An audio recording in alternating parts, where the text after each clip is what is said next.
तो स्वागत है आप सभी का आपके अपने YouTube चैनल अभय क्लासेस में। दोस्तों जैसा कि आपको बता दें, ये वीडियो क्लास 10th क्लास के लिए है। अगर आप स्टूडेंट हैं क्लास 10th के और मैथ के लिए इस वीडियो को देख रहे हैं, तो आपको बता दें इस वीडियो में मैंने चैप्टर 1 से चैप्टर 5 तक के मैथ के जो चैप्टर हैं एनसीईआरटी मैथ, उनके सभी जो है लेसनों के जो महत्वपूर्ण सूत्र हैं, जो महत्वपूर्ण परिभाषाएं हैं, आज हम इस वीडियो में देखने वाले हैं। ताकि अगर इनको हम देख लेते हैं महत्वपूर्ण सूत्र को, तो इनसे संबंधित अगर हमसे सवाल पूछे जाएं तो इससे हमें एक भी छूट नहीं पाएगा। ठीक है, तो चलिए आज इस वीडियो को स्टार्ट करते हैं। अगर आप यूपी बोर्ड एग्जाम की तैयारी कर रहे हैं 2025 में देने के लिए, तो ये वीडियो आपके लिए बहुत ही महत्वपूर्ण हो सकती है। सबसे पहले स्टार्ट करते हैं। लेसन का नाम है हमारा वास्तविक संख्या। अब बताते हैं कि वास्तविक संख्या कहते किसे हैं। तो देखिए, परिमेय संख्या और अपरिमेय संख्याओं के समूह को ही वास्तविक संख्या कहते हैं। इसको हम आर से दिखाते हैं, जैसे 2/3, 4.5 या -9, -5.6 या करड़ी में भी कोई संख्या है तो उसको हम बोलेंगे कि ये एक वास्तविक संख्या है, चाहे माइनस में हो, प्लस में हो, करड़ी में हो, चाहे बटा में हो। ठीक है।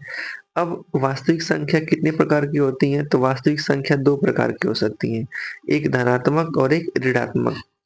तो धनात्मक संख्या किसे कहेंगे? तो वास्तविक संख्या प्रणाली में धनात्मक संख्या शून्य से बड़ी होती हैं, तो उनको बोलेंगे धनात्मक संख्या। और वो जब संख्या प्रणाली में जो संख्याएं शून्य से छोटी होती हैं, उनको हम बोलते हैं ऋण संख्या। वास्तविक संख्या के अगर वर्गीकरण देखें तो वास्तविक संख्या के वर्गीकरण 5 प्रकार के होते हैं, परिमेय, अपरिमेय, पूर्णांक, पूर्ण और प्राकृतिक। अब आइए जानते हैं कि इनकी परिभाषा क्या होती है। परिमेय संख्या, तो गणित में परिमेय संख्या एक वास्तविक संख्या होती है जिसे x बटा वाई के रूप में लिखा जा सकता है। यहाँ y जो है 0 के बराबर नहीं होना चाहिए, जैसे 1/2, 3/4, ये सब क्या है? हमारे परिमेय संख्या है। अगर हम कहीं कह दें 1/0, तो ये परिमेय संख्या नहीं है। क्यों? क्योंकि ये इसका जो हर है ये शून्य है। तो आप देख सकते हैं उदाहरण में 2/4, 5/10, 1/4, 1/2, इस प्रकार से जो संख्याएं होंगी हमारा, ये परिमेय संख्या होगी। अगर बात करें अपरिमेय संख्या की, तो अपरिमेय संख्या वे संख्या होती हैं जो एक रूप से देखा जाए तो वो करड़ी में पाई जाती है, जैसे करड़ी में 2, करड़ी में 6, करड़ी में 3, करड़ी में 28, करड़ी में 11। अगर इनका हम पूरा पूरा वर्गमूल नहीं निकाल सकते हैं, अगर आपसे कोई कहे कि करड़ी में 9 कैसी संख्या है, परिमेय है कि अपरिमेय, देखिए करड़ी में 9 का हम पूरा पूरा वर्गमूल निकाल सकते हैं ना, 3 होगा। तो ये एक हमारी परिमेय संख्या हो जाएगी। लेकिन यहीं पे आपसे कोई कह देगा कि बताइए कि करड़ी में 5 कैसी संख्या है, तो कहेंगे कि करड़ी में 5 का हम पूरा पूरा वर्गमूल नहीं प्राप्त कर सकते हैं, इसलिए ये हमारी एक अपरिमेय संख्या हो जाएगी। पूर्णांक संख्या किसे कहते हैं? तो एक पूर्णांक संख्या वो होती है या तो 0 से छोटी हो या 0 से बड़ी हो सकती है, ठीक है, लेकिन कभी भी दशमलव या प्रतिशत में नहीं हो सकती है। जैसे -3 एक पूर्णांक है, -1, 0, 3, 7, 8, 5, 6 कुछ भी क्या है? एक पूर्णांक है, लेकिन दशमलव में नहीं होना चाहिए। पूर्ण संख्या, तो अगर किसी भी संख्या में अगर 0 को शामिल कर देना, धनात्मक संख्या होनी चाहिए और उसमें 0 मिला दें, 0, 1, 2, 3, तो इस प्रकार से बनी संख्या को पूर्ण संख्या कहते हैं। प्राकृतिक संख्या किसे कहते हैं? तो यह एक वास्तविक संख्या का ही भाग होता है जो 1 से शुरू होता है और जाके अनंत पे समाप्त हो जाता है। इसमें शून्य हो या भिन्न या दशमलव या फिर माइनस कुछ नहीं शामिल होते हैं। केवल इसमें धनात्मक संख्याएं होती हैं और 1 से शुरू होती हैं और इनफाइनाइट पे जाके समाप्त हो जाती हैं। आइए जानते हैं कि वास्तविक संख्या के बारे में कुछ महत्वपूर्ण बातें। तो पहला, कि सम्मिश्र संख्या के अतिरिक्त वे सभी संख्याएं वास्तविक संख्या कहलाती हैं, जैसे पूर्ण संख्या, प्राकृतिक संख्या, पूर्णांक संख्या, परिमेय संख्या, अपरिमेय संख्या, ये सभी वास्तविक संख्याएं होंगी। अब हम लोग जानेंगे कि इनके गुणधर्म क्या-क्या होते हैं। जैसे समवृत्त गुणधर्म, तो वे दो वास्तविक संख्या के जोड़ या गुणा किया जाए तो परिणाम हमेशा वास्तविक संख्या ही आता है। जैसे अगर 6 में 3 जोड़ेंगे तो 9 आएगा, लेकिन 6 भी वास्तविक है, 3 भी वास्तविक है, तो इसका जोड़ भी क्या होगा? वास्तविक होगा। अब हम लोग जानेंगे क्रम विनिमय गुणधर्म। अगर जब दो वास्तविक संख्याओं का क्रम बदल दें और जोड़ें या फिर गुणा करेंगे तो उसका जो परिणाम होगा वो बदलने वाला नहीं है। चाहे आप 3 में 2 जोड़ेंगे तब पर भी 5 आएगा, चाहे आप इसी का उल्टा कर दें, उल्टा का मतलब 2 में आप 3 जोड़ेंगे तब पर भी कितना आएगा? 5 आएगा। तो इस प्रकार को कहते हैं क्रम विनिमय का गुणधर्म। गुणा पर भी लागू होता है, चाहे आप 5 में 2 का गुणा करेंगे तब पर भी 10 आएगा, चाहे 2 में 5 का गुणा करेंगे तब पर भी 10 आएगा। ठीक है? सहचार्य नियम क्या कहता है? तो सहचार्य नियम ये कहता है कि अगर कोई संख्या लिखी गई है और उसको एक साथ कोष्ठक में करके पहले उसका गुणा या जोड़ कर लें, फिर बाद में पहली संख्या का करें, या इनका 2-3 का गुणा करके साथ में करें, मतलब किन्हीं 2 का पहले 2 संख्या का पहले क्रम बदल के क्रम में गुणा कर लिया जाए, तीसरी का बाद में करें, या पहली दूसरी तीसरी का एक साथ करके पहली का बाद में करें, तो भी परिणाम में कोई प्रभाव नहीं पड़ने वाला है। ठीक है? वितरण नियम क्या कहलाता है कि किसी भी संख्या को अगर जैसे गुणा करना है, जैसे मान लीजिए 6 गुणे 34 करना है, तो हम चाहें तो इस तरह भी कर सकते हैं कि 6 गुणे 34 को तोड़ दें, 3 + 4, ठीक ना? तो अब चाहें तो 30 में 6 का कर लें, फिर 6 में 4 का कर लें, फिर दोनों को जोड़ लेंगे, तब पर भी हमारा परिणाम में कोई भी दिक्कत नहीं होने वाला है। अब हम लोग जानेंगे एलसीएम और एचसीएफ का सूत्र।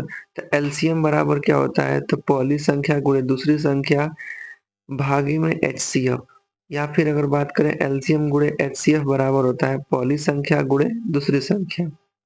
पहली संख्या निकालना होगा तो एलसीएम एचसीएफ का गुणा करते हैं और दूसरी संख्या का भाग दे देते हैं, और इसी का जस्ट उल्टा अगर एचसीएफ निकालना होगा तो पहली दूसरी संख्या का गुणा करेंगे और एलसीएम का भाग दे देंगे। दूसरी संख्या निकालना होगा तो पहली संख्या एचसीएफ एलसीएम का गुणा करेंगे और पहली संख्या का भाग कर देते हैं। यूक्लिड विभाजन प्रमेय क्या होता है? तो यूक्लिड विभाजन प्रमेय को दिखाते हैं a बराबर बी क्यू धन आर से, जहाँ a आपका है भाज्य बराबर b जो है भाजक, q भागफल और r शेष है। जहाँ r जो है ये कभी भी भाजक से बड़ा नहीं होना चाहिए, मतलब भाजक से छोटा होगा और 0 से बड़ा होगा। अब आइए जानते हैं डिविजिबिलिटी का रूल अर्थात विभाज्यता का नियम। जैसे आप किसी बड़ी से बड़ी संख्या को देखकर कैसे पता लगा सकते हैं कि वो संख्या किस संख्या से कटने वाली है? तो आइए इसी के बारे में हम जानते हैं। तो सबसे पहले हम लोग पढ़ेंगे 2 से विभाज्यता का नियम। 2 से विभाज्यता का नियम अर्थात कि 2 से कोई संख्या कब कट सकती है? तो 2 से वही संख्या कट सकती है जिसके लास्ट अक्षर माने इकाई का अक्षर 0, 2, 4, 6, 8 हो। वो संख्याएँ 2 से कट जाएँगी। जैसे आप देख सकते हैं यहाँ पे 154 है, 6516 है, यहाँ पे 82 लाख इकाई, दहाई, सैकड़ा, हज़ार, 10,000, लाख, 8,27,720 है, यहाँ पे 1000 है, तो आप इकाई का अंक देखिए 4, 6, 0, 0 है, तो 2 से कट जाएगा।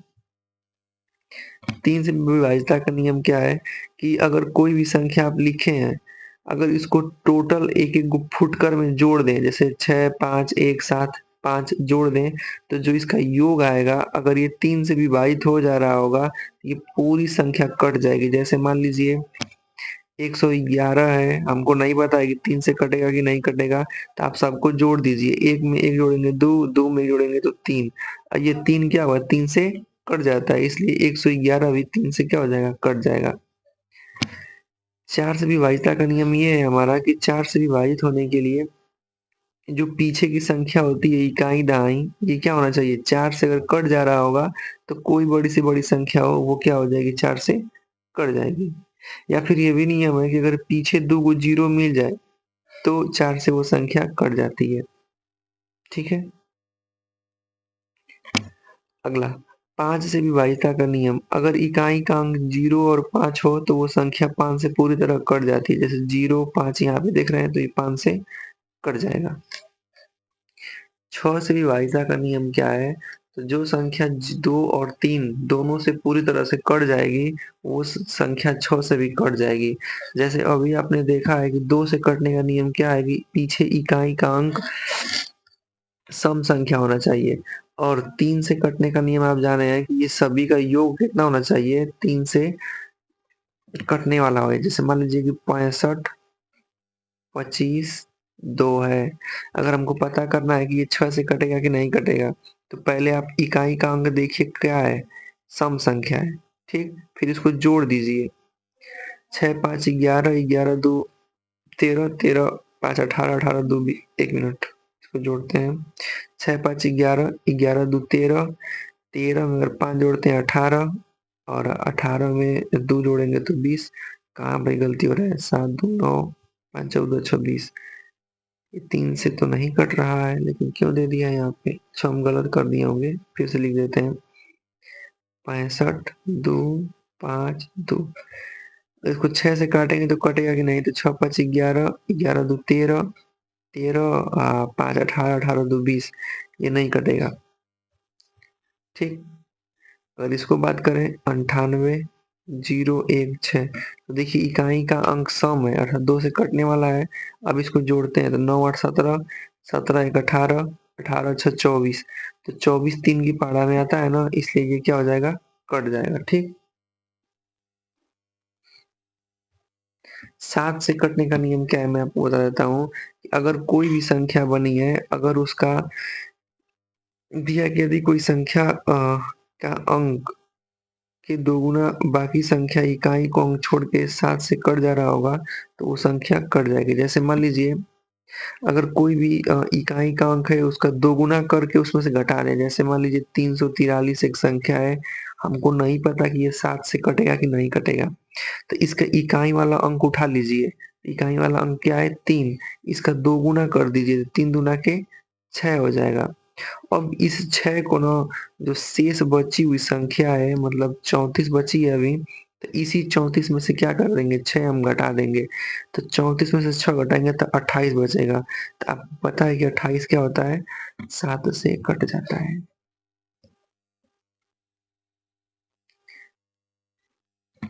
आइए जानते हैं 8 से कटने का नियम। भाई ये आपको एकदम ऐसी धमाकेदार वीडियो दे रहा हूँ ना, अगर आप अपने एग्जाम से पहले इसको ध्यान से देख के चले जाते हैं तो यकीन मानिए कि आप एक अच्छे नंबर कर पाएंगे। 8 से कटने का नियम ये होता है ना कि पीछे के केवल इकाई दाई सैकड़ा केवल 3 अंक देख लीजिए कि 8 से कट रहा है कि नहीं। अगर 8 से 3 अंक पीछे का कट जा रहा होगा तो वो संख्या 8 से कट जाएगी। 9 से विभाज्यता का नियम क्या होता है कि जो भी संख्या दी हुई है आप इसको जोड़ लीजिए। जोड़ने के बाद देखिए कि वो 9 से कट जा रहा है कि नहीं। जैसे आपको यहाँ पे देख रहे होंगे कि 71, 66, 7 है। जोड़िए, 7, 1, 8, 8, 6, 14, 14, 26, 20, 7, 27। 27 जोड़ने पर आ रहा है तो 27 9 से कट जाता है ना, इसलिए ये भी क्या हो जाएगा? कट जाएगा। 10 से विभाज्यता का नियम क्या है? तो बहुत ही आसान है, कुछ नहीं करना है। अब देखिए कि अगर इकाई का अंक 0 होगा तो वो संख्या 10 से कट जाएगी। 11 से कटने का नियम क्या है? तो 11 से कटने का नियम यही है कि अगर आप कोई भी संख्या लिए, जैसे मान लीजिए 2, 3, 6, 7, आप देखिए कि इकाई वाले अंक के पे जो स्थान है, सम स्थान पे और विषम स्थान पे अंकों को जोड़ दीजिए। फिर उसको घटाइए कि क्या 11 से कट रहा है कि नहीं। जैसे देखिए 6, 3, 9, 2 और 7, 9, तो 9 और 9 दोनों समान प्राप्त हो गया ना। अगर इनको घटाते हैं तो 0 आ रहा है, अर्थात ये 7 से सॉरी 11 से कट जाएगा। 12 से कटने का नियम ये है कि वो जो संख्या दी होगी वो 3 से भी कटना चाहिए और 4 से भी कटना चाहिए।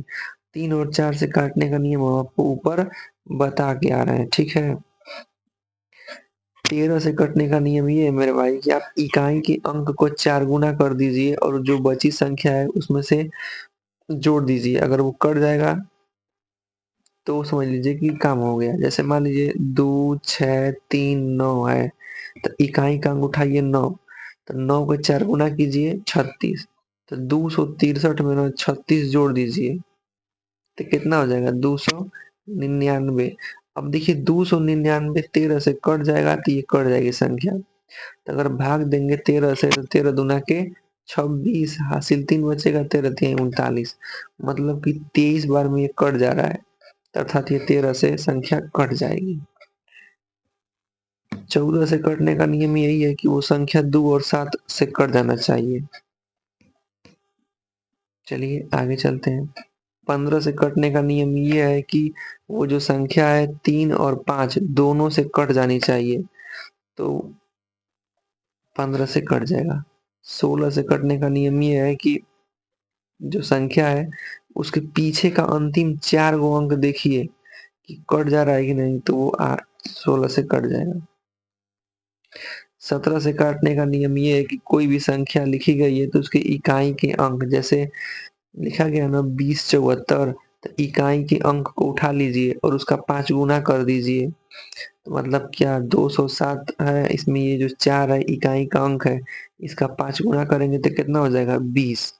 अब इसी 20 को ना इसमें से घटा दीजिए, तो कितना हो जाएगा 7, 10 में से 2 जाएगा 8, ये जाएगा 1, 187। अब 187 को 11 7 से काटेंगे तो 11 बार में कट जाएगा, मतलब ये संख्या पूरी तरह से 17 से कट जाएगी। 18 से विभाज्यता का नियम यही है कि 3 और 6 दोनों से कटना चाहिए। 19 से विभाज्यता का नियम ये है कि इसके इकाई का अंक का 2 गुना कर दीजिए और जो शेष संख्या बच रही है उसमें जोड़ दीजिए। जैसे मान लीजिए 703 है, हमको नहीं पता कि 19 से कटेगा कि नहीं कटेगा, कुछ मत कीजिए, इकाई का अंक उठाइए 3, अब इसका 2 गुना कर दीजिए, तो बचा क्या 70 ना बचा, इसको ले लिए तो अब इसमें क्या कर देंगे 3 दूना के 6 जोड़ दीजिए 76, तो 19 चौक कितना होता है 76, कट गया। 20 से कटने का नियम ये है कि वो जो संख्या है 4 और 5 दोनों से कटनी चाहिए। आप यहाँ पे चाहें तो इसका स्क्रीनशॉट ले सकते हैं। प्राकृतिक सम संख्या विषम संख्या क्या होती है यहाँ पे दे दिया गया है, तो मैं दे दे रहा हूँ समय कि आप इसका स्क्रीनशॉट ले लीजिए। सम संख्या किसे कहते हैं सुनिएगा।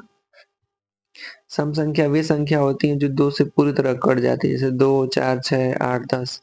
विषम संख्या वे संख्या होती है जो 2 से नहीं कटती है, मतलब कि कुछ न कुछ शेष देती हो, उस जैसे 1, 3, 5, 7, 9। अभाज्य संख्या वे प्राकृतिक संख्या जो स्वयं से कटे और स्वयं तथा एक से अलावा अन्य किसी भी संख्या से कट जाए उन्हें भाज्य संख्या कहते हैं। जैसे 4, 6, 8, 9, 10, ये एक से भी कटेगा, स्वयं से भी कटेगा और अन्य किसी संख्या से भी कट सकता है। अभाज्य संख्या तो वे संख्या जो स्वयं से कटे और खाली एक से कटे, जैसे 5, 3, 7, ये सब क्या है एक से कटेगा, खाली अपने से कटेगा। सअभाज्य संख्या तो वे संख्या है जिनके बीच का मौसा ले लिया जाए तो एक बचे, तो जो मौसा एक देता हो वो सअभाज्य संख्या कहलाता है।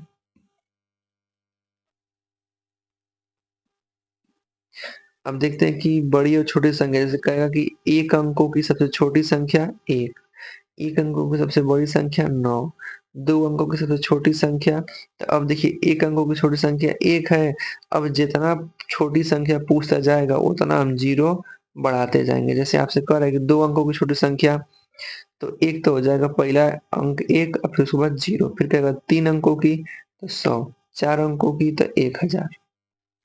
अब बात करें बड़ी संख्या, तो जितना बड़ी संख्या कहेगा, जैसे मान 3 अंकों की बड़ी संख्या कहेगा तो आप 3 गुना 9 लिख दीजिएगा, क्योंकि अंक कहाँ तक होता है 0 से लेकर 9 तक न होता है, तो बड़ी कहेगा तो 9 9 9 बढ़ाएंगे और छोटी कहेगा तो 0 0 बढ़ाएंगे, लेकिन शर्त ये है कि छोटी में अगर 0 बढ़ाएंगे तो कोई बात नहीं बनने वाली है, उसके पहले 1 हमको लगा लेना है। तो दोस्तों फाइनली अब ये चैप्टर समाप्त होता है। अब हम चलते हैं चैप्टर 2 पे, बहुपद पे। पूछा है कि बहुपद क्या है, तो बहुपद बता दें कि बहुपद चर अचर के गुणांक या फिर ऋणोत्तर गुणांक के जोड़ घटाव गुणन की क्रिया को बीजगणित में बहुपद कहते हैं। बहुपद धनात्मक और ऋणात्मक दोनों हो सकता है। चलिए, जैसे आप देख सकते हैं कि 2x पे 5 घात, 3x वाई पे 3 घात और 6x स्क्वायर, ये क्या है? बहुपद है। बीजीय बहुपद क्या कहलाता है?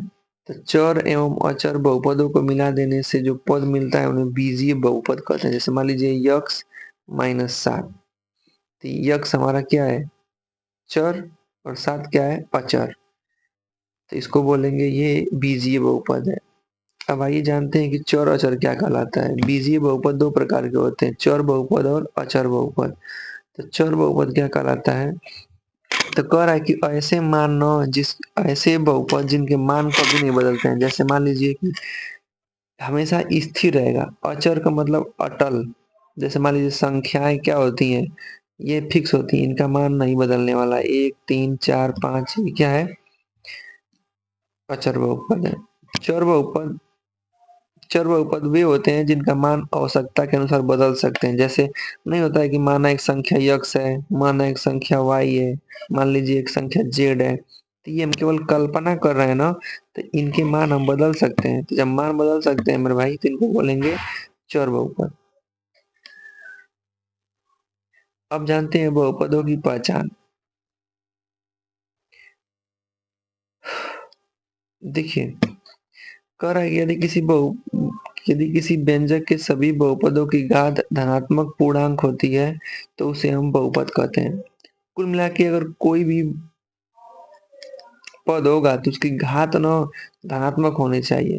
दूसरे शब्दों में उसकी जो घात होगा, जो भिन्न के रूप में नहीं होना चाहिए, ऋणात्मक के रूप में नहीं होना चाहिए, या अपरिमेय मतलब करड़ी के रूप में नहीं होना चाहिए। जैसे आप देख रहे हैं 3x square plus x plus 2 एक क्या है? बहुपद है, क्योंकि यहाँ पे जो यक्स की घात है वो धनात्मक है।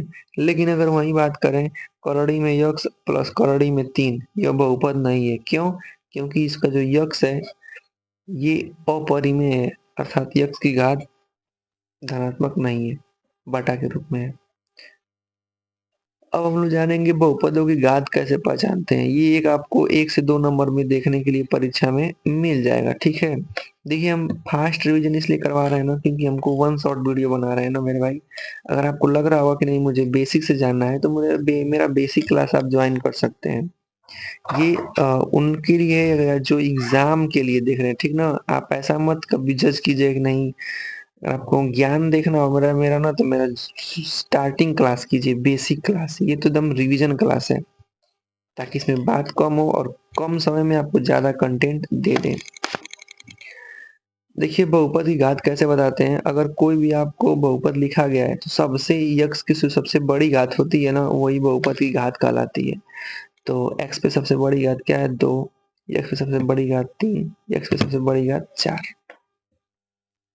अब घात के आधार पे बहुपद के प्रकार: शून्य बहुपद हो गए, रैखिक बहुपद, द्विपद और त्रिघात बहुपद। अगर जो बहुपद है उसकी घात 0 है तो उसको बोलेंगे कि शून्य घात है। वह बहुपद जिसका घात 1 हो, माने यक्स प्लस 5, तो यक्स क्या है? यक्स पे एक ही घात ना है, इसलिए रैखिक बहुपद है। द्विघात बहुपद तो वे बहुपद जिसकी घात 2 होगा, उसको बोलेंगे द्विघात बहुपद। जैसे आप देखिए एक्स स्क्वायर प्लस 4, तो एक्स स्क्वायर है ना, तो ये बहुपद क्या है? बहुपद में है, ठीक ना। तो एक्स पे सबसे बड़ी घात 2 है, इसलिए इसकी बहुपद की घात 2 हो जाएगी। त्रिघात बहुपद एक्स पे 3 घात है, ठीक है, इसको बोलेंगे त्रिघात बहुपद। अब कह रहे हैं कि चर संख्या के आधार पर बहुपदों के प्रकार। अब पद के रूप में पता करेंगे। एक चर वाले बहुपद पता करना होगा, तो इसमें ना केवल एक ठे चर होगा। जैसे कह रहा है कि ऐसे बहुपद जिसमें केवल एक चर होते हैं उन्हें एक चर बहुपद कहते हैं। अगर कहेंगे दो चर वाले बहुपद, तो देखिए एक्स वाई, ये क्या है? दो चर है इसमें। आगे तीन चर वाले बहुपद जिसमें एक्स वाई जेड देख रहे हैं ना आप, एक्स वाई जेड, अगर तीन बहुपद, जैसे अब हम जानेंगे पद के आधार पे, तो जिसमें तीन गो पद रहेगा, जैसे एक्स वाई जेड तीन पद है ना, तो इसको बोलेंगे त्रिघात बहुपद। बहुपद का शून्यक, बहुपद का शून्यंक क्या होता है, तो सुनिए, जब किसी बहुपद के चर में वे सभी मान जो बहुपद के मान को शून्य के बराबर कर देता है, तो उसे हम बहुपद का शून्यंक कहते हैं। जैसे अगर मान लीजिए ए एक्स प्लस बी एक हमारा कोई बहुपद है, तो उसका जो शून्यंक होगा माइनस बी बटा के ए होगा। ठीक है, चलिए आगे दिखाते हैं आपको। रैखिक बहुपद का शून्यंक क्या कहलाता है, तो ए एक्स प्लस बी होगा। जैसे अगर मान लीजिए कोई बहुपद है, तो उसको पता करना होगा कि जिसका शून्यंक एक है, तो माइनस अचर पद, जैसे आपको बताते हैं, जैसे मान लीजिए ये एक हम लिख दें कोई संख्या ए एक्स प्लस बी, तो ये जो यक्स का गुणांक है ना, ये एक है, ए है, क्योंकि ए ना यक्स के साथ गुणा के रूप में है। अचर पद क्या है, अचर पद बी हो जाएगा, क्योंकि बी एक हमारी संख्या है। कह रहा है कि द्विघात बहुपद के शून्यंक, अगर द्विघात बहुपद के शून्यंक आपको पता करना होगा, तो बता दें कि अल्फा और बीटा से इसको प्रदर्शित करते हैं, अल्फा और बीटा से प्रदर्शित करते हैं। द्विघात बहुपद माने ऐसा एक बहुपद जिसका घात कितना हो, 2 हो। इसका शून्यंक ज्ञात करना होगा, तो आप ज्ञात कर सकते हैं, जैसे माइनस बी प्लस माइनस करड़ी में बी माइनस 4a बटा में 2a, जैसे ऐसे है, माइनस बी प्लस माइनस करड़ी में बी माइनस 4ac बटा में 2a। ठीक है, चलिए अगर आपको शून्यंकों का योग पता करना होगा, तो आप माइनस बी बटा ए सूत्र लगा सकते हैं। बी जो है अचर पद है और ए जो है एक्स का गुणांक है। अगर आपको शून्यंकों का गुणनफल पता करना होगा, तो सी बटा के ए कहेंगे। अब आपको बता देते हैं कि ए बी सी हम किसको कह रहे हैं, इसको भी बता देते हैं आपको। जैसे मान लीजिए एक हम कोई ऐसे ही द्विघात बहुपद लिखे हैं, तो ये जो आगे आप देख रहे हैं, आगे ये ए वाला पद है, ये बी है, और ये क्या है, सी है। ठीक है, तो अगर आपको योग निकालना होगा, तो बी माइनस बी बटा में ए करेंगे। अगर आपको गुणनफल पता करना होगा, तो ये सी बटा में ए करेंगे। आइए जानते हैं त्रिघात बहुपद में, तो त्रिघात बहुपद में पता करना होगा, तो सूत्र रहेगा कि त्रिघात में, तो पहला नंबर की, अगर मान लीजिए कोई त्रिघात बहुपद है, ए एक्स पे 3 घात plus b x square plus c x plus d, इसका त्रिघात बहुपद पता करना होगा, तो कुल मिला के में तीन इसमें शून्यंक मिलेंगे, अल्फा बीटा गामा। तो ये तीन गो सूत्र अप्लाई कर सकते हैं। अगर इन तीनों का योग निकालना होगा, तो माइनस बी बटा में ए करेंगे। अगर इन दोनों को जो मतलब गुणा कर करके जोड़ निकालना होगा, तो सी बटा में ए करेंगे। अगर इनका गुणनफल निकालना होगा, क्या निकालना होगा, गुणनफल, तो हो जाएगा अचर पद, मतलब कि जैसे कि डी डी बटा में आप ए करेंगे। डी का मतलब ये वाला पद। ठीक है, शेषफल प्रमेय क्या होता है, तो शेषफल प्रमेय ना, जैसे मान लीजिए कोई भी घात दीदी को दिखाते हैं यहाँ पे, जैसे शेषफल प्रमेय द्वारा जांच कर सकते हैं कि इसका ये जो है, एक इसका गुणनखंड ये है कि नहीं है। तो कैसे पता करेंगे, तो x माइनस 3 बराबर 0 कर देंगे, और तो x बराबर क्या हो जाएगा, 3 हो जाएगा, क्योंकि 3 उठ के इधर आ गया है। अब इस 3 को ना जहां जहां इसमें यक्स दिख रहा है वहां वहां रख दीजिए।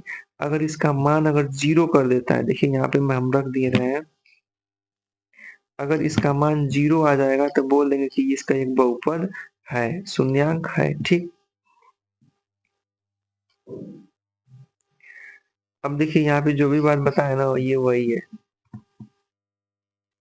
इनको कुछ बहुत महत्वपूर्ण बात है कि शून्यंक को अल्फा बीटा गामा से दिखाते हैं। ठीक ना, अब हम लोग देखते हैं रैखिक समीकरण, चैप्टर नंबर 3। लीनियर इक्वेशन के बारे में समझते हैं। रैखिक समीकरण वास्तव में होता क्या है, तो सुनिए। एक सीधी रेखा बनाने के लिए दिया गया समीकरण रैखिक समीकरण कहलाता है। सीधी रेखा बनाने से तात्पर्य यह है कि अगर हम x और y के विभिन्न मान लेंगे तो हमारे पास एक टेबल बन जाएगा और फिर उस टेबल से हमारे पास एक सीधी रेखा निर्देशांक मिल जाएगी। जैसे अगर मान लीजिए आप x और y के कुछ भी मान लेते हो, अगर ये यहाँ पे काटता हो, फिर वो यहाँ पे मान काटता हो और इन तीनों को एक साथ मिला दिया जाए, अगर एक सीधी रेखा बन जाए, क्या बन जाए, सीधी रेखा, तो इसको बोलते हैं कि ये रैखिक समीकरण बना है। ठीक है, तो आप बता दें कि चर पद पता है कि जिसको रखने पर मान स्थिर नहीं होता है, बदलता रहता है। अचर पद जिसका मान कभी नहीं बदलता है। आगे, रैखिक समीकरण के प्रकार। रैखिक समीकरण दो प्रकार के होते हैं। पहला एक चर वाला रैखिक समीकरण, जिसमें केवल एक ही चर पद देखने को मिलेगा। अब इसको हमेशा मतलब पक्षांतर करके निकालते हैं। जैसे अगर यक्स का मान निकालना होगा, इसको इधर भेज देंगे तो एक्स बराबर 5 हो जाएगा। मतलब कुल मिला के ना आपसे ये पूछ रहा है कि अगर आपको एक रहेगा तो उसमें एक ठे पद क्या रहेगा, समीकरण क्या रहेगा।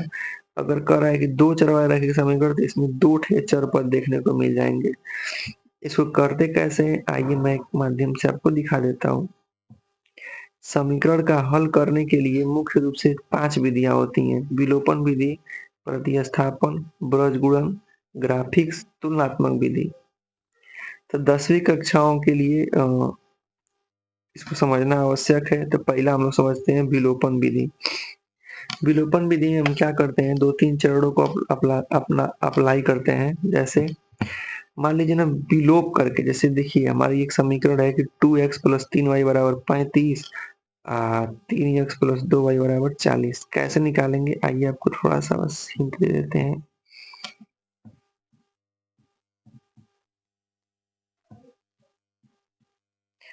और 3x प्लस 2y बराबर 40। देखिए, अगर हम पहले ये काम करेंगे कि इसके जो यक्स के गुणांक चाहे फिर y के गुणांक, किसी को हम एक बराबर करेंगे, तो हम सोच रहे हैं ना कि यक्स को विलोप कर दें, मतलब यक्स को हटा दें, तो इस वाले 3 का गुणा ऊपर कर देंगे सभी में, और इस वाले 2 का गुणा नीचे कर देते हैं सभी में। तो जो मान आता है ना, वो यक्स को इक्वल कर देता है। जब इक्वल कर देता है तो उसको एक्स से एक्स को काट देते हैं तो y बचता है, तो फिर हम y का मान निकाल लेते हैं। प्रतिस्थापन विधि में क्या होगा कि पहले कोई एक समीकरण दिया होगा, जैसे देखिए आपको दिखाते हैं, यहाँ पे क्या दिया है, x प्लस 3y बराबर 8 समीकरण 1, 2x प्लस y बराबर 3 समीकरण 2। तो इससे हम ना इस वाले समीकरण से x प्लस 3y बराबर 8, इससे क्या करते हैं ना कि यक्स का मान अगर निकालना चाहेंगे तो क्या हो जाएगा, 8 माइनस 3y, 8 माइनस 3y। अब इसी यक्स के मान को इस वाले में रख देंगे। कहाँ पे रखेंगे, तो आप देख रहे हैं कि यहाँ पे जो यक्स है ना वहीं रख देंगे, तो हमारा सब वाई वाई हो जाएगा। अब इससे हम वाई का मान निकाल लेंगे। देखिए यहाँ पे रख दिया है, इस यक्स की जगह पे यहाँ पे मान रख दिया है, और फिर हम वाई का मान निकाल लेते हैं। तो इस प्रकार से विधि को हम बोलते हैं प्रतिस्थापन विधि। इसको हम आपको अलग से एक चैप्टर इस सवाल जब लगाएंगे तो समझा देंगे। ब्रज गुणनखंड विधि समझाते हैं आपको। ब्रज गुणनखंड विधि में एक्स वाई और एक मान लेते हैं। जैसे देखिए यहाँ पे क्या है, यहाँ पे ये आप सूत्र अगर आप लिख देते हैं तो आप इसको आसानी से कर लेंगे। जैसे 3x माइनस 11 और -5 गुणे -7, ये वाला है। ठीक है, तो ब्रज गुणनखंड से आप इस प्रकार से लगा सकते हैं, ये सूत्र है।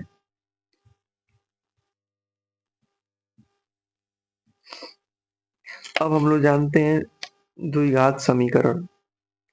इससे पहले हम लोगों ने रैखिक समीकरण पढ़ा है, अब द्विघात समीकरण। तो ऐसा समीकरण जिसमें x की घात पे 2 होगा उसको बोलते हैं द्विघात समीकरण। इसको हल करने के लिए तीन विधियां होती हैं, गुणनखंड विधि, पूर्ववर्ग विधि, श्रीधराचार्य विधि। सबसे पहले गुणनखंड में करते हैं ना कि तीसरे पद को तोड़ देते हैं। जैसे मान लीजिए x square plus x minus 110, तो 110 का ऐसा खंड करते हैं ना कि जोड़ने पर क्या आना चाहिए, 10, माने प्लस में एक्स का मतलब 1 आना चाहिए। तो 11 दाह में 110, तो इन दोनों के माध्यम से हम निकाल लेंगे कि हमारा ये खंड मिल गया।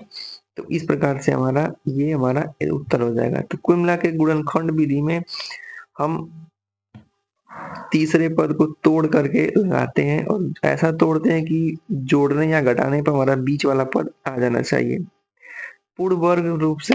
तो पूर्ण वर्ग से अगर निकालना होगा तो आप ये देखिए, पूर्ण वर्ग तरीके से आप ये सूत्र लगा सकते हैं, माइनस बी प्लस माइनस करड़ी में बी स्क्वायर माइनस 4ac बटा में 2a।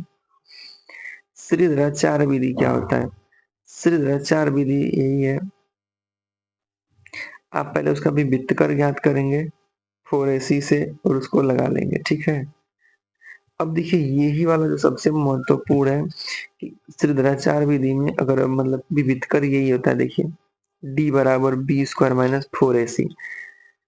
अगर पूछेगा कि जो समीकरण का मूल मान है वो वास्तविक है और असमान है, कैसा है, असमान है, तो बी स्क्वायर माइनस 4ac अगर करते हैं किसी समीकरण का या विविधकर निकालते हैं तो वो 0 से बड़ा आ रहा होगा, अर्थात d का मान, क्योंकि इसको d कहते हैं ना एक भाषा में, तो d का मान क्या आना चाहिए, 0 से बड़ा आना चाहिए। क्या आना चाहिए, 0 से बड़ा। अगर द्विघात समीकरण का मान मूल जो होगा वास्तविक होगा और समान आ रहा होगा, तो समान में आएगा तो d का मान 0 की बराबर होना चाहिए। अगला, अगर समान लाना है तो 0 के बराबर, अगर असमान लाना है तो 0 से बड़ा, अगर काल्पनिक ले आना है तो 0 से छोटा आना चाहिए। d का मान अगर छोटा होगा 0 से तो जो समीकरण के मान होंगे वो काल्पनिक होंगे, अगर 0 के बराबर होगा तो समान होंगे, अगर 0 से बड़ा होगा तो असमान होंगे। इस समीकरण का भी वित्तकर निकालने का सूत्र यही होता है कि बी स्क्वायर माइनस 4ac। जो भी महत्वपूर्ण बातें हैं उसको हम बताते हुए चल रहे हैं। उस किसी समीकरण के मूलों का योगफल निकालना होगा तो माइनस बी बटा में ए, अगर गुणनफल निकालना होगा तो सी बटा में ए। आगे ये तो मैं आपको सवाल करवाऊंगा तो उसमें करवा दूंगा। अब आते हैं समांतर श्रेणी में। समांतर श्रेणी से संबंधित कुछ महत्वपूर्ण बातों को जानते हैं। तो एक ऐसा श्रेणी बनाएं जिसका बीच में क्रम समान रखें, मतलब ये वाला ये इसका क्रम क्या है, एक समान है, तो इसको बोलते हैं समांतर श्रेणी। समांतर श्रेणी में क्या होगा ना कि आगे वाला जो पद होता है उसको प्रथम पद कहते हैं, और जितना पद रहेगा जैसे 1 2 3 4, इसमें कुल 4 पद हैं तो यन का मान 4 हो जाएगा। इसके बीच का अंतर को सर्वांतर कहते हैं। देखिए इसका सर्वांतर बराबर है। तो वास्तव में जो श्रेणियां होती हैं 3 प्रकार की होती हैं, समांतर श्रेणी, गुणोत्तर श्रेणी, हरात्मक श्रेणी। तो आपको जो पढ़ना है कक्षा 10 में ये समांतर श्रेणी पढ़ना है, अर्थात अर्थमेटिक प्रोग्रेशन, इसी को एपी कहेगा, एपी। समांतर श्रेणी क्या होती है, समांतर श्रेणी एक ऐसी श्रेणी होती है जिसका पहला पद ए होता है और उसके सभी पदों में एक निश्चित पद जोड़ जोड़ के उसके आगे वाले पद को लिया गया होता है। जरूरी नहीं है कि जोड़ के ही, घटा के भी हम लिया सकते हैं, जैसे 5 3 1। तो इसमें से देखिए 5 में से 3 दो गया है 3, 3 में से 2 गया है 1। श्रेणी के प्रथम पद को ए कहते हैं। श्रेणी का सर्वांतर क्या होता है, तो सर्वांतर निकालेंगे तो किन्हीं दो क्रमागत पदों के बीच के अंतर को ही सर्वांतर कहते हैं। तो जैसे मान लीजिए अगर a2 में से ना a1 को घटा दें, माने दूसरा पद में से पहला पद को घटाएंगे तो जो आएगा वो सर्वांतर कहलाएगा।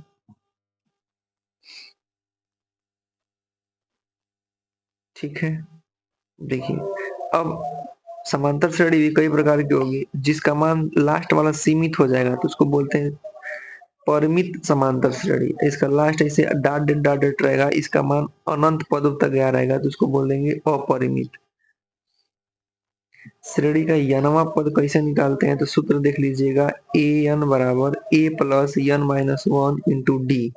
इसकी मदद से आप निकाल सकते हैं, जहाँ डी क्या है सर्वांतर है, एन क्या है संपूर्ण पद है, और ए क्या है फर्स्ट पद है, प्रथम पद। अगर कोई श्रेणी दिया है और पूछा है कि उसके पदों का योगफल निकालिए, तो योगफल का सूत्र आप नोट करेंगे कि यस एन बराबर एन बटा के 2 कोष्टक में 2a plus N minus one D.